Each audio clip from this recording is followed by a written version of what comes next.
Welcome to The Lifestyle Chase, Season 2. This podcast features high performers who have found a way to live their best life while balancing their health, wellness, friends, and family. I'm your host, Chris Little. Let's get started. The Lifestyle Chase is brought to you by Yeg Fitness. Yeg Fitness is Edmonton, Alberta, Canada's healthy lifestyle community, creating and supporting active living for all. Check them out online at yegfitness.ca and on social media at yegfitness. So, welcome to the Lifestyle Chase. This is episode 137, and I am joined today by Shawna Dirksen. Did I get your name right? Yeah, absolutely. Woo! So, how are you doing today? Good. How are you? I'm super excited to be here.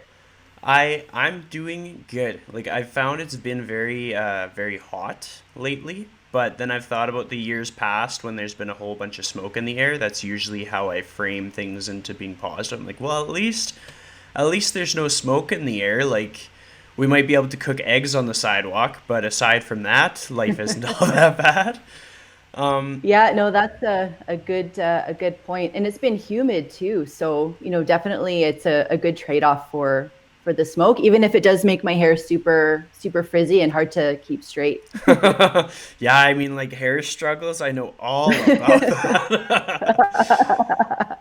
that. So I want to make sure that my audience knows who you are and what you're all about. And so if you were to be at a party and you had to introduce yourself to people at a party from all different backgrounds and all different like income brackets, how would you introduce yourself to them?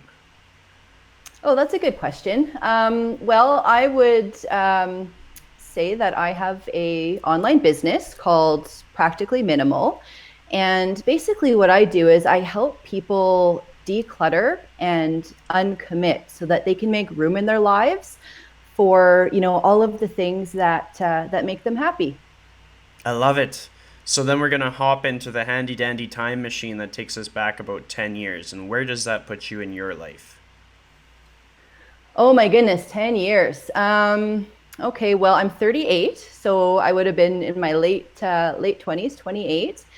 And I think I was still in the staffing and recruitment industry.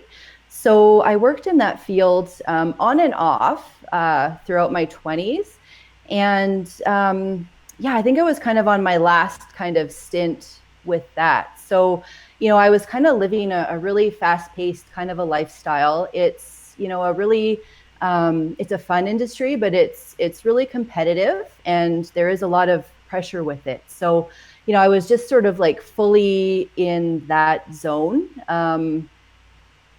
like meeting sales targets, trying to kind of bring on clients and just focused like completely on that. So that was, all I did was work really. And then, kind of go out after work and, have drinks and meet people that way. So it was really a different lifestyle than what I live now. That's when I was, full into my shopping habit that I talk about quite a bit. I wasn't always, living kind of a more minimal clutter-free lifestyle. I started on kind of that extreme opposite end of it. And I think I was really in my, shopaholic kind of heyday, right at that point. So, hadn't really thought about turning anything around yet. So, yeah, it was definitely a different time of life for me. So in working in that industry, what is the moment that kind of got you started? Was it what you went to school for, or was it something that you had a passion for?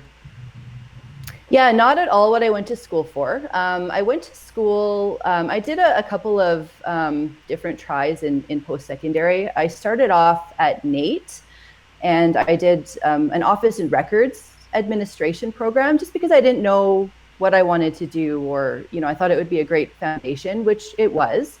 Then I went on to, actually my first full-time job was in staffing and recruitment as a receptionist in an agency. So I did that for a year and I made some friends and some connections while I was working there for that year.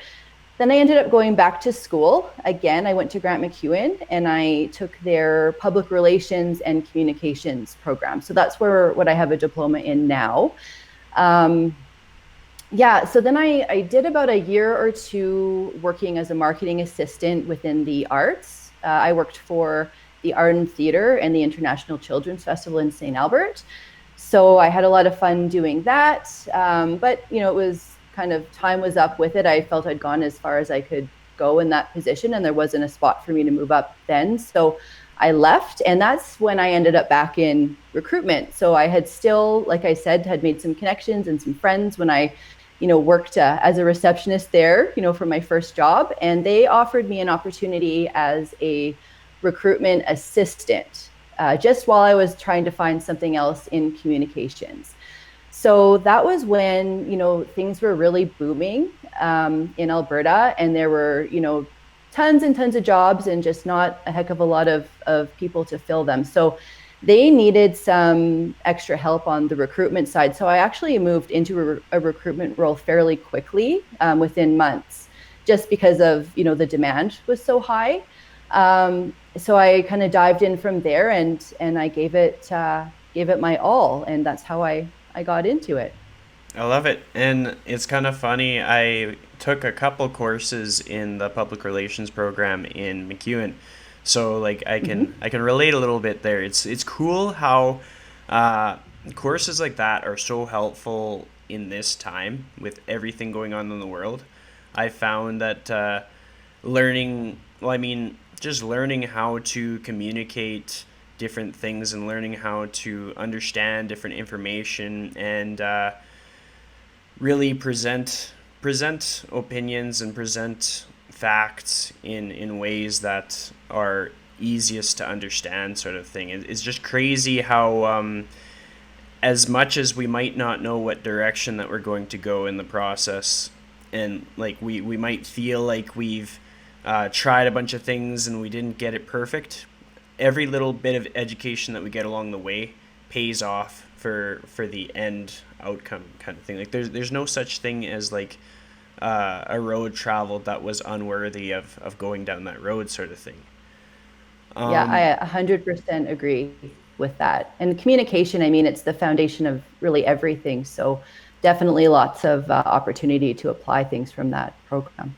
well, that's a really good segue for the next thing that I want to talk about, because with everything that you shared about your career journey so far in this episode, a lot of what stood out to me is like communicating with the people that you've met, like whether it be at like different business mixers or like the after work events and stuff like that. What are like three fundamentals of communicating with just people in general that you've learned or that you've referred to or that just kind of stand out with your life so far? Oh, that's a really good question. I would say to communicate clearly, like you had mentioned, is really important to make things really simple. Just kind of break it down to the most basic idea of what you want to get across, and just start there, and just say exactly what you mean and mean what you say. I guess that could be my second point. Say what you mean and mean what you say. And I think the third one is something that I have definitely learned in recruitment, probably the first place I really needed to apply it, but has served me really well in a lot of areas of life, is to learn how to have uncomfortable conversations, and to, try not to shy away from those kinds of conversations. So if you have to, deliver bad news, try not to put it off. Just get right to the point, and then what can we do from here? Here's what's happening. How can we deal with it? Well, I mean, that's important, and something that I've reflected on as of late is like basically every nugget of wisdom that people have to share, or every rule at a facility, everything that's in place is a result of something having happened. Like most of the time when you see somebody drop a piece of wisdom and it's like, wow, that was really insightful, I would have never thought of that, chances are they had to live through that. Like they really had to experienced some growing pains in gaining some clarity, and then now they know for next time, but it wasn't without the cost of having gone through it the first time. So with having uncomfortable conversations, can you reflect on an uncomfortable conversation that you've had, like in your career journey, that has sort of shaped the direction that you've taken? Yeah, that's a good question. I mean, there's been tons of them, right? If you go back to recruitment, it's, of telling somebody that they weren't the successful candidate, for a job. I mean, that's never a fun conversation to have. Also, if, you have someone is being let go and you have to have that conversation as well. And then the same thing, like within your personal life, if there's something that's really, kind of bothering you, you're kind of eating at the back of your mind, just to, kind of move forward and have that conversation with that person in a nice way. Even my clutter clearing kind of journey. I mean, I've had to have conversations with my husband a little bit. He wasn't really on board at first with the decluttering.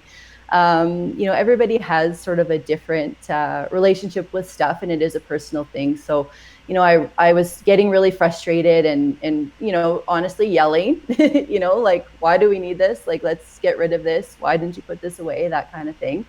But, I just really needed to step back, and I realized I just had to have a conversation about, why this is important to me, and why I'm doing this, to make my life better, and then kind of lead by example from there. And now things are a lot better with it.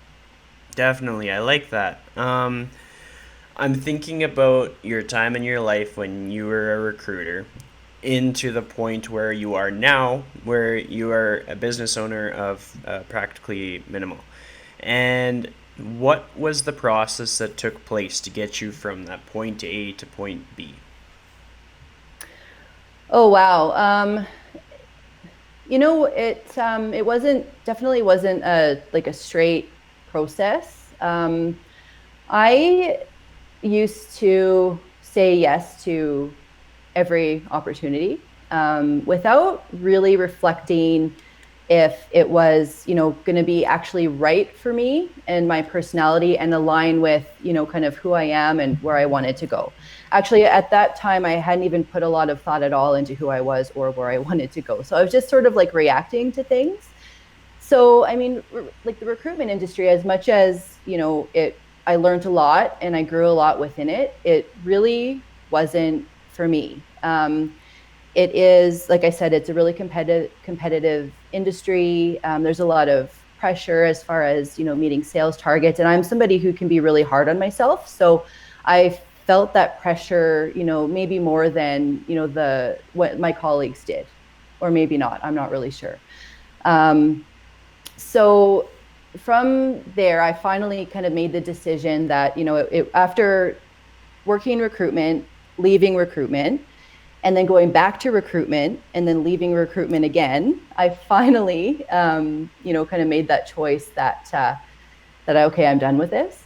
And I only went back again because somebody asked me to, right? So it wasn't that I wanted to. I just kind of said, yes, sure, why not give this another try? So from there, I left, and then I had a colleague who I worked with in recruitment who had a really great idea to start a business, which was a matchmaking and date coaching business. So basically the idea is to sort of like take a recruitment kind of a model, but apply it to matching people with other people versus, people with employers. So again, I said yes to that without really thinking if, this is something that I, really want to do and really believe in. So I said yes, and we did that for 2 years, which was a whole other journey. I mean, entrepreneurship is always a journey, but, we met a lot of amazing people. We did make a difference in people's lives as well, which, is really rewarding. But it's a very emotional kind of a business, as I'm sure you can imagine. So I'm the kind of a person who, will take that on. So for my clients, so I started to really, kind of get drained, and kind of I ended up feeling the same way I did when I left recruitment. So I just was repeating another pattern. So we fulfilled our contracts, and then we decided to move on from that business. And finally, I'm like, you know what? My first love has always been writing, which is really kind of what I had in mind when I took the public relations program all those years ago. And I had been doing freelance writing like along the way as well. So I did have a little bit of a background in that already, just kind of doing it on the side. So I thought, you know what, I'm going to make this my full-time job. I'm getting into freelancing and writing. And so I've been doing that for the last probably 6 years or so, working with freelance clients as well as working within offices on contract as a copywriter. So then just about 2 years ago now, my husband was offered a job opportunity in Edson. So he works in the oil and gas industry. So he had kind of an opportunity for a promotion to work in their field office in Edson. So we're from Edmonton, of course. So this meant that we would have to move. So we actually did end up moving, which meant that for me, the on-site in-office stuff that I was doing as a copywriter, the contracts, I would have to, kind of put those aside and just kind of focus on the freelance stuff. So we made the move, and I started doing just focusing on freelance writing, and it was really good. But for all of this was kind of going through and looking at my own personal shopping habits and things like that, and reducing clutter. And I was learning about minimalism and everything. So this move was an opportunity to really, hone in on that even more. So I ended up starting a blog. So I finally had kind of the time and space to do that. And I started the blog, which is practically minimal. So I was doing the freelance writing and, writing the blog. So I did that for about a year together. And then just last spring, I thought, you know what, why can't I take this passion of mine, this organization and clearing clutter, and why can't I do that full time? I love, I do get fulfillment from, writing for clients and, solving a problem for them and, making their lives easier and having them get excited about their projects. But I wanted a project of my own. So that's really what's, kind of led me to what I'm doing now, working with clients and helping them, declutter their lives. So finally, I'm just kind of saying yes to myself and what I want to do, and, turning down things that aren't in alignment with that. That's awesome. I mean, you took me along for the full journey, which gives me nothing but follow-up questions, which is good, which is ideal. Awesome. So I talked way too much. No, you're perfect. When it comes to the matchmaking business that you were a part of, what, aside from kind of feeling the emotional burden of having to deal with people basically around emotions, was there other things that you were learning about yourself that made you think that it was time to move on? Or was there something that you took away from that business opportunity that shapes your decisions that you make day to day today? You know what? I love that question. And I totally kind of skipped over that. I loved the business side of it. I loved, and the communications side. I loved, promoting what we did, and we had a blog as well. So I loved writing for that blog. I loved, getting out there and networking and, kind of getting the business out there, pitching to media. We did a few media appearances and things like that, which, was really exciting. And I loved making a difference in people's lives as well. I know that sounds, and I was in recruitment. I know how corny and cliche, that sounds, but it's true. It really is rewarding. And I'm sure that as a personal trainer as well, right? when you actually help a client reach a goal, or make them happy, or have them realize something about themselves, how rewarding is that?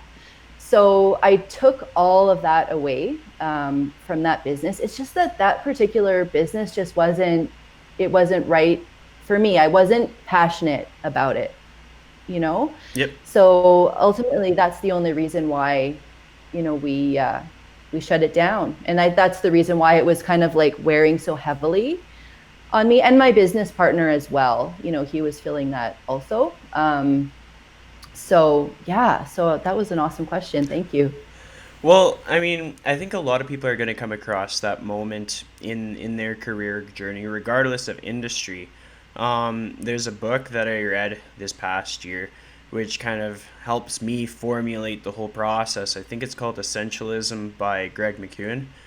Oh, And I've read that too. yeah, it's really good because it kind of helps you sort of understand that, like, yeah, somebody else might be taking on all these different responsibilities and they might have the capacity to fulfill them at 100%, but you might take on all the exact same responsibilities, and based on like your values or your work capacity, you might not be able to fulfill those all at like 90 or 100%. You might be doing a whole bunch of things at 40%, and it's really hard to move forward or advance or reach your goals when everything that you're doing is 40%. And so, a question that I ask a lot of my guests is core values. So, can you talk about your core values, things that you've learned about yourself, and perhaps in relation to like non negotiables in your life? So, like, these things are so important to you. These values of yours are so important that they must be present in basically everything that you do. Yes, I've been thinking a lot about core values lately, actually. So this is really a timely question for me. I don't have them all nailed down yet. I'm still kind of reflecting on it. But one I know for sure, and probably my strongest core value, is freedom.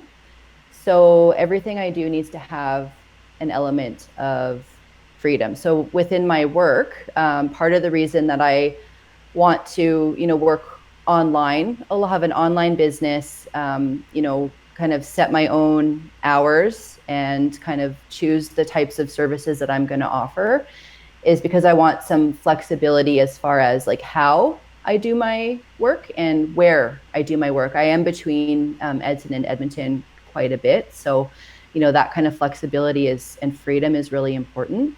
Also, freedom is a core value because it really kind of is what drives me to live a life with less.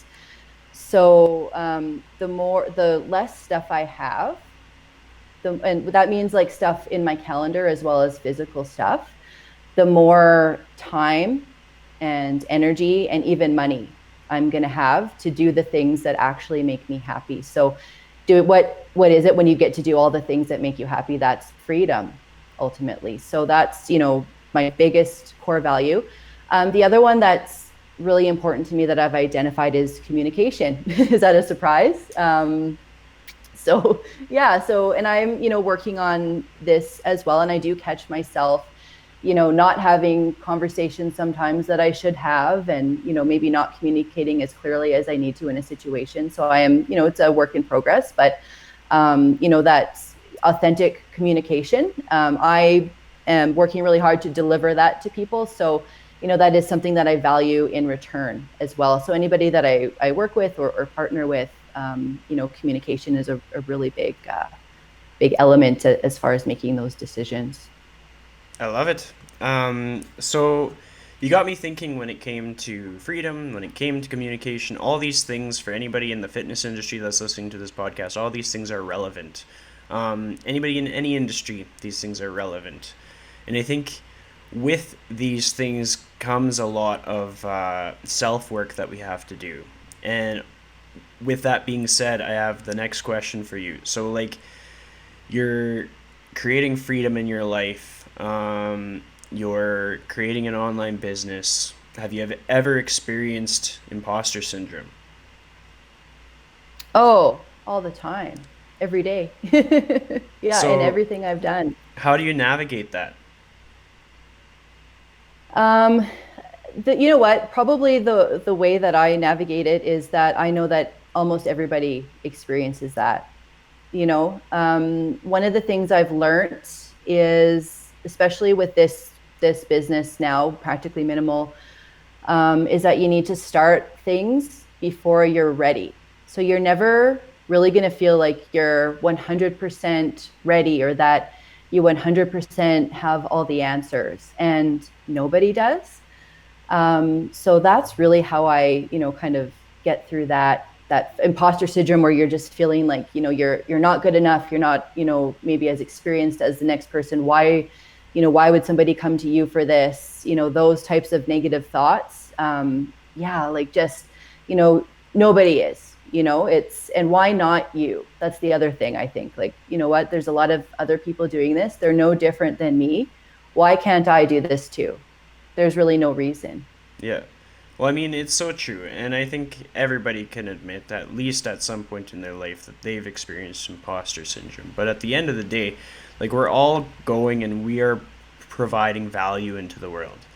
And the only person that can articulate how much value that is us. Like everything that I do in a day, I could do it for free, or I could show people the value in the things that I do and the ways that I show up in the world, and people would be able to understand like there's an exchange in that service. When it comes to the experience of like the work from home, the quarantine, the COVID-19, like what were your expectations for 2020 in comparison to the reality that we've all faced? Like how did it compare? What did you think 2020 was going to go like, and how has it gone like? Yeah, that's a great question. I mean, it definitely hasn't gone how, anybody thought it would.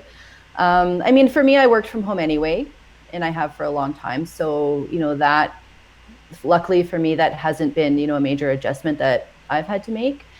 However, I was just kind of launching some services with my new business. So kind of turning it from a blog to a business right in March, like right when, things kind of really started to happen.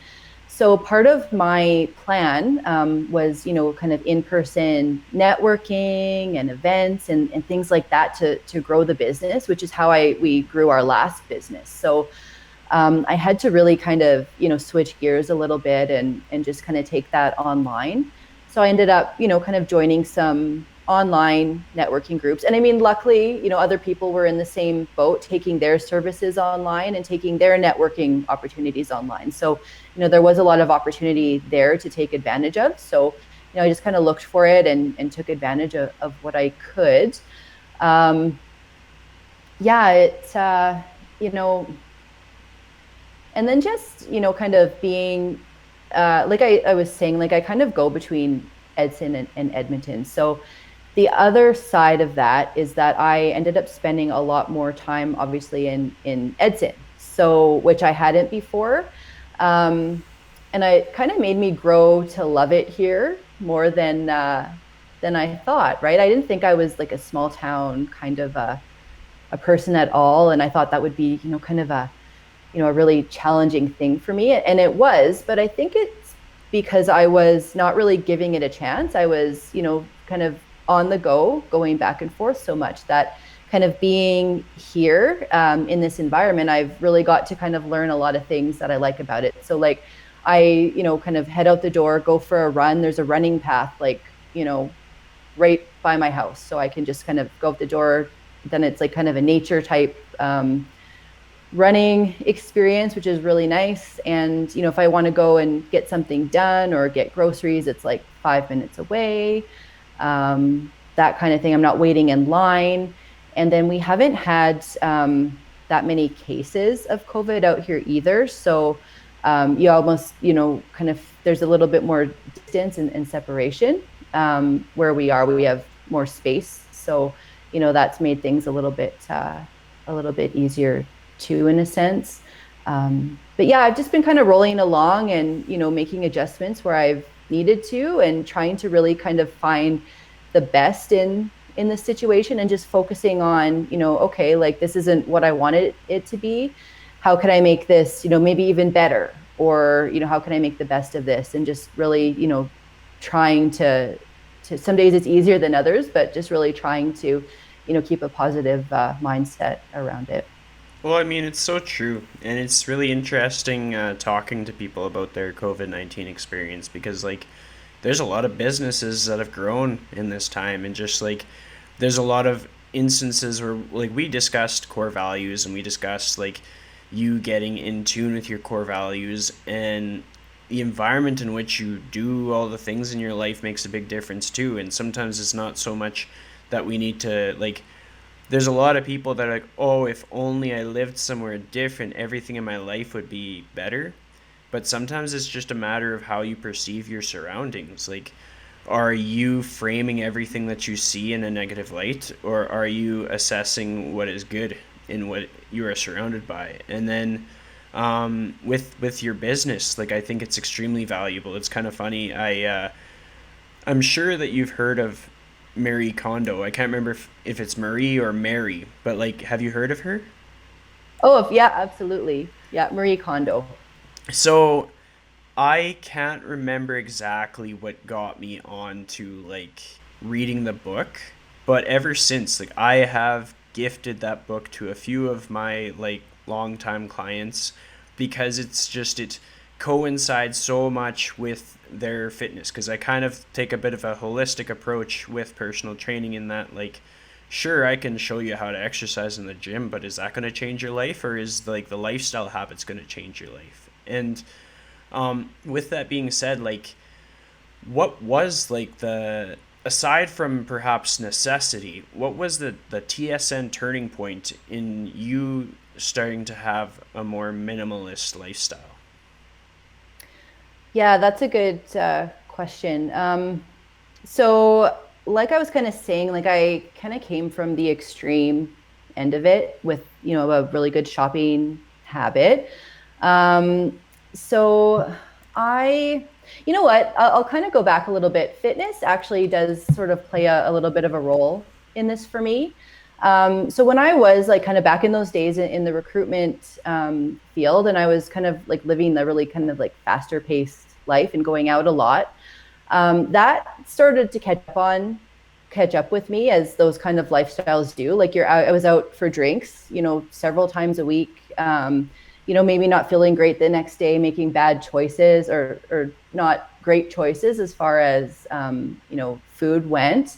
Not getting out, taking care of myself, moving at all.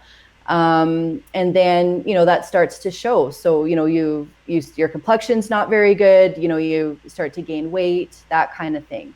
So for me, shopping was sort of a way to build up my confidence. So I was like, okay, you know what? Like maybe I look like I've been up for 3 days, and, maybe I'm 15 pounds heavier than I want to be, but hey, look at this. I have, a nice new outfit, an expensive outfit on, now I'm good enough. Do you know what I mean? Yeah. So once I left that that industry, and it wasn't something that happened overnight, but I did start to, kind of finally take a look at my lifestyle and make some small changes. So, I started with the running room, and I, learned to run a 5K and kind of, here and there, not really very consistently. And then actually my sister, who I would go out with quite a bit, she got pregnant. So that was another catalyst, as far as, the party stopped, which I was kind of annoyed about at the time, but, I thought, okay, you know what, I'm going to like really hone in on this, and I'm going to get my life on track and start feeling good about myself. So I started, my cousin is, my cousin, her name is Robin Kerrigan. Yep. And she's a physiotherapist now, but at the time, she was a personal trainer. So I started training with her once a week. So at Vox, and then at Evolve after that. So, I slowly started kind of getting into the fitness, world. And then I started doing a lot of group fitness classes and that kind of thing. So the result of that is that I started to kind of build up an inner confidence. And it wasn't a conscious decision to stop buying things, but I did notice that I wasn't rushing out to, feeling like I had to buy a brand new outfit for every little thing to feel good about myself. So, So that kind of started to give me a foundation where I could, kind of make some changes as far as like the stuff went. So by this point, I was still shopping, and I had filled up two walk-in closets, um, are my own, and then we had one in a spare room. So it was completely full of clothes, stuff with tags on it still. And then I had like some totes and stuff that I would switch out like for summer and winter, which I mean, it was gross. So, and like the amount of stuff and clothes was affecting my life every day. Like I'd be late for everything because, of course, like, I'm rummaging through my closet looking for like the one black shirt that I actually liked to wear, but still have 25 in there that I've got to, go through, throwing stuff on the floor, making a huge mess and being late and feeling stressed and anxious and all that negative energy that kind of came with it. Finally, I just had enough and I was like, this is ridiculous. What are you doing? So I spent an entire weekend on my closet and I pulled stuff out and I was clearing it away. And I didn't pull as many things as I would now, because I didn't really have any tools for it. I was just kind of like, it was just like the obvious stuff that I thought could just go. So I did that and it felt so great, that I moved on and I did the rest of my house. Right. So I started taking, like clutter from the kitchen and any like I removed a lot of like the knickknacks and decor kind of stuff that we had in our living room and just went through everything, like bathroom products, that kind of thing. And then that's sort of when I started hearing a little bit of the word minimalism. Like I didn't really know what it was, but it was kind of, popping up here and there, getting to be like a bit more popular as a movement in general.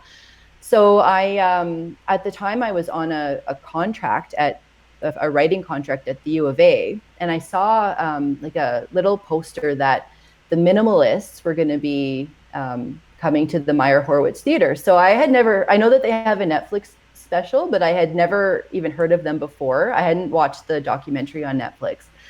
So I thought, hey, you know what? Like, this looks pretty good. Like, so on a whim, I just grabbed the tickets for it. And, then my husband, who he worked, like I said, works in oil and gas, but he was home that week. So I said, hey, Jazz, like, do you want to come to this show with me at the Meyer Horowitz? And like, he likes theater and everything. And we go to theater now and then. So he didn't ask too many questions about what it was that we were going to see. And he jumped in and went with me. And then he was kind of like, what the heck did you drag me into? So he's a great guy. He just kind of rolls with things, which I really appreciate about him. But so we watched, the Minimalists on stage, and they made some really great points, and, we had a really good conversation on the way home. And it just sort of got me, kind of thinking about what changes can I make? What can I let go of?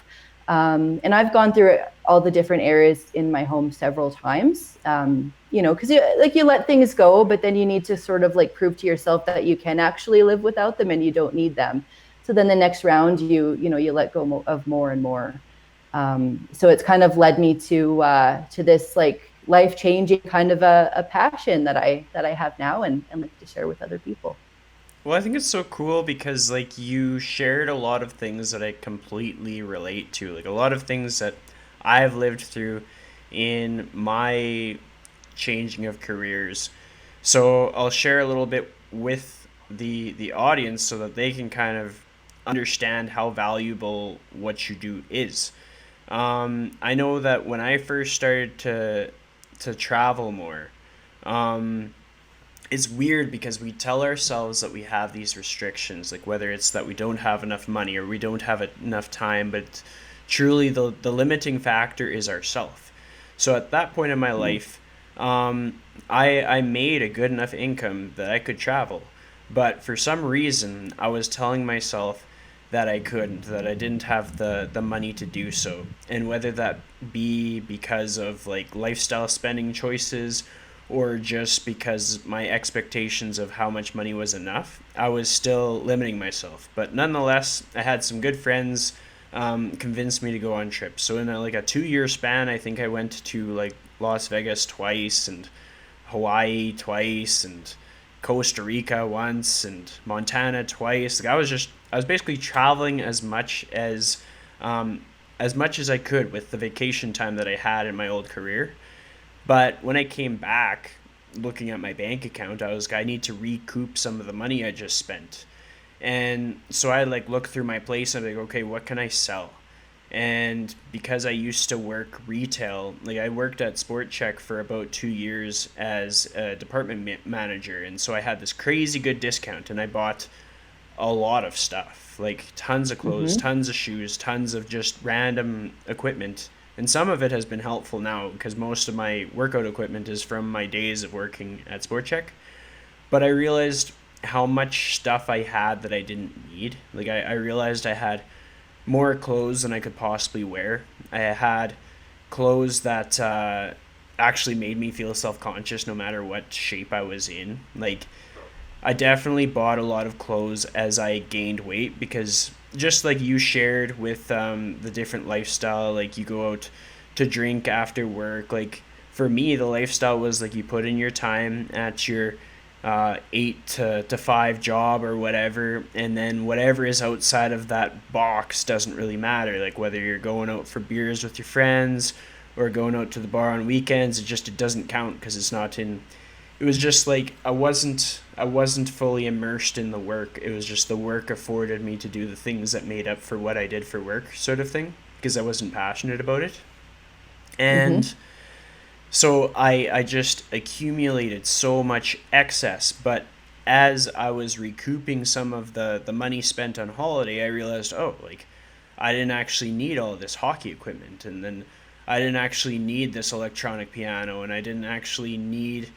I had like an old Mac that I sold, and it was just thing after thing, and I started to realize like I can even repurpose some of my old stuff and like sell it sometimes at a gain. Like I remember this one time I was at the Sport Check downtown, and that's where I was working for a little bit while I went to Grant McEwen.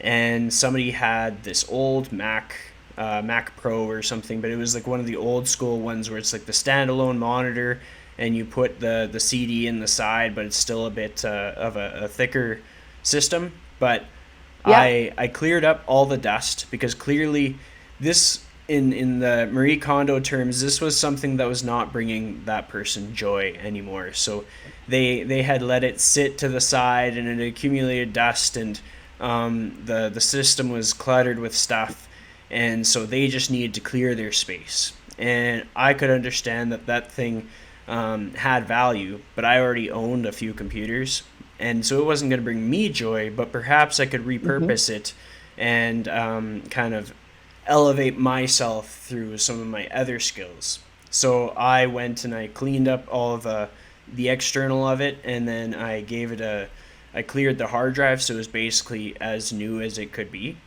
And I had bought it for $20, and I think I sold it for $200, and that was pretty Oh, cool. wow. So like, Yeah, that's a that's a pretty good turnaround. Usually yeah. it doesn't go that well.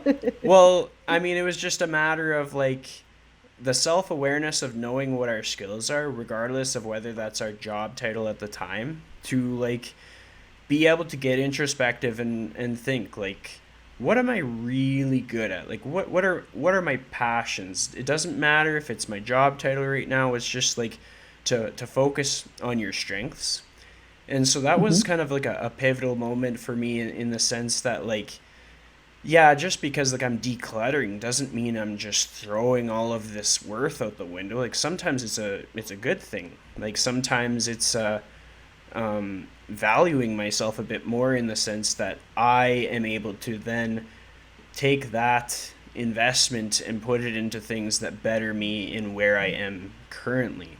And so like the number of things that I sold, and then as I got more active and fit, like when I started to realize, okay, I definitely benefit from a fit and healthy lifestyle. Well, obviously my physique changed, and there's a lot of my clothes that were too big. But for some reason, I was so attached to those old clothes. Like it was like this story that I had to hold on to.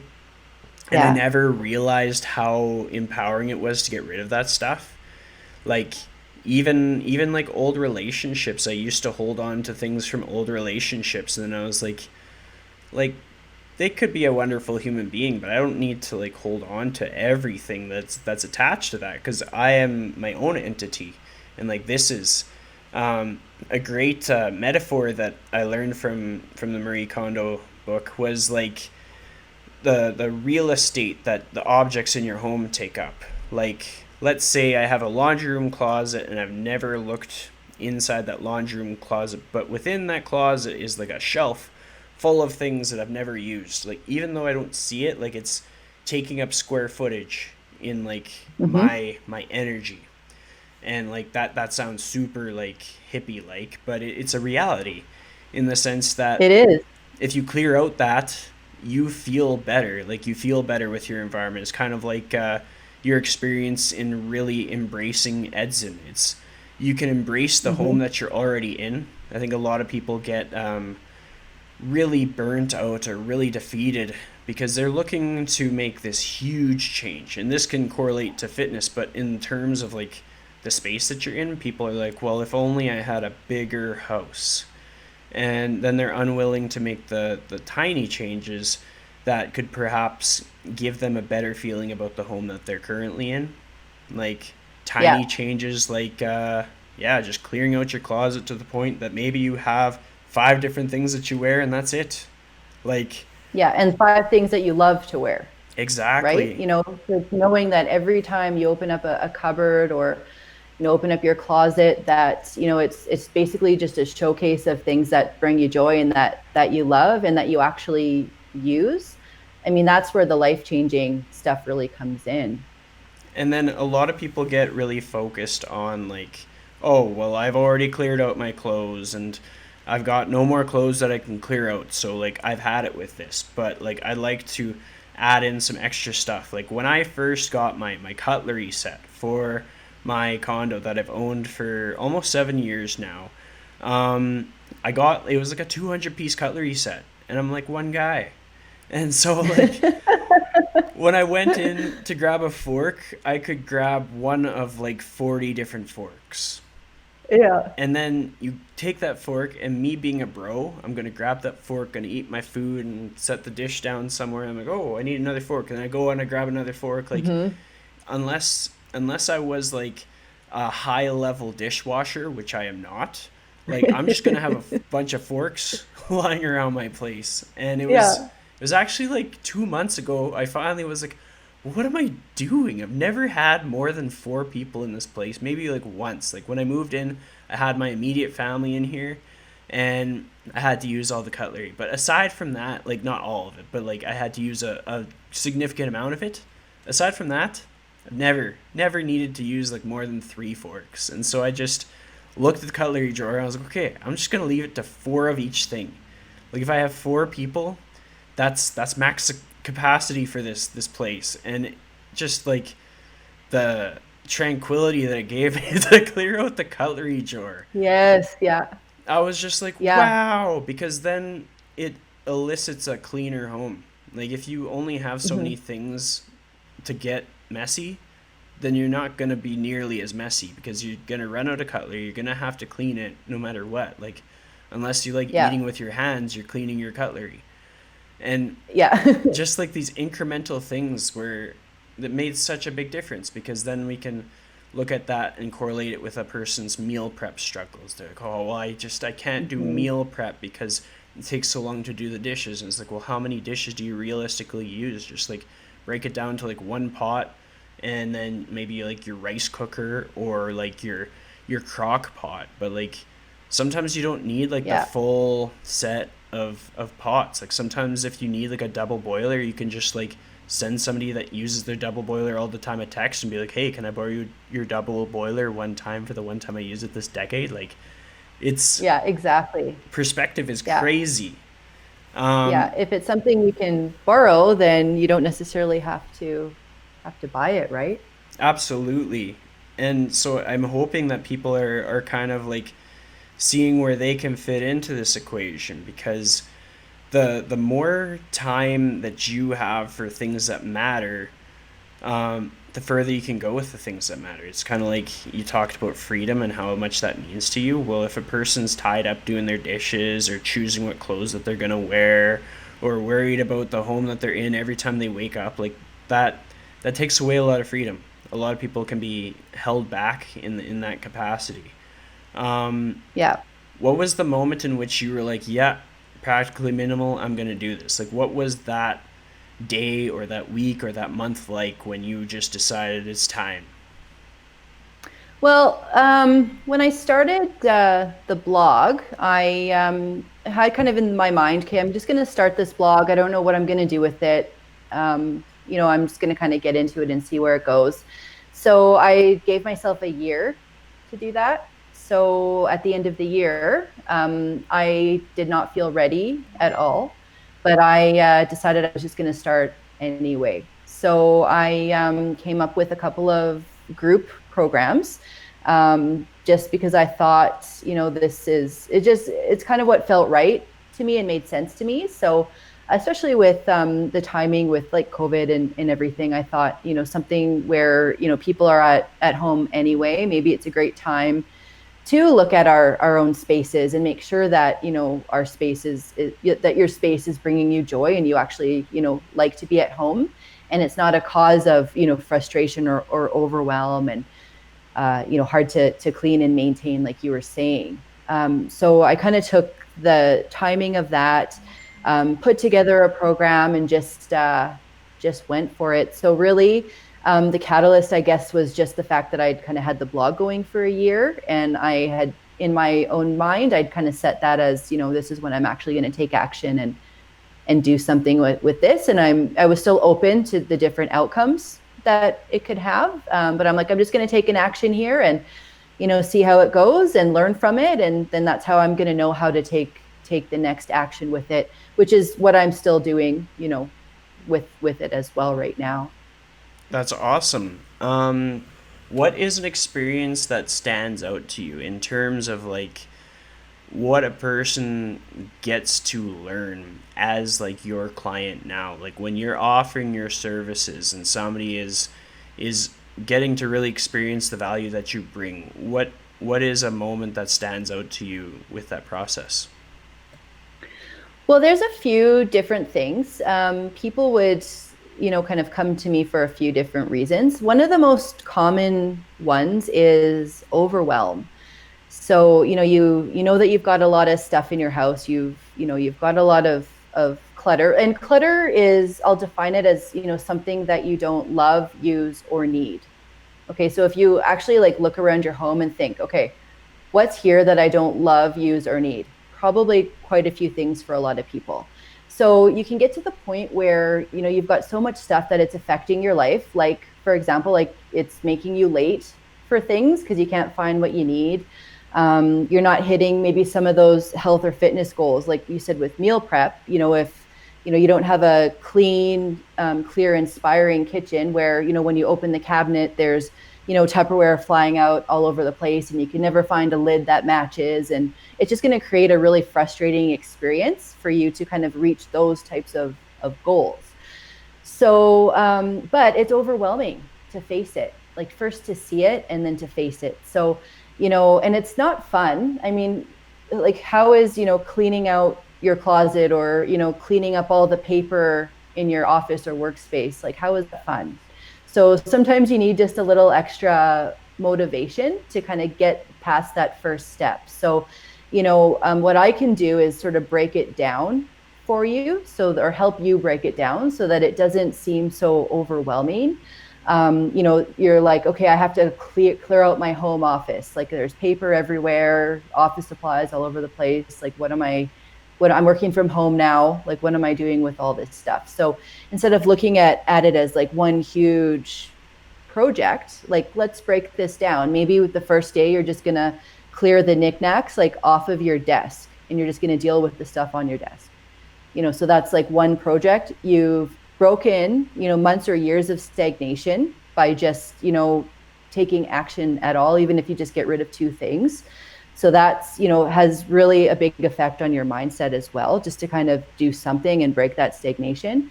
And then also, you've made progress. So even if you do 15 minutes of decluttering a day, you're still making progress. You don't have to do like, an entire room and take, 3 days off to do your whole house or whatever. So, kind of helping people kind of get through those types of barriers.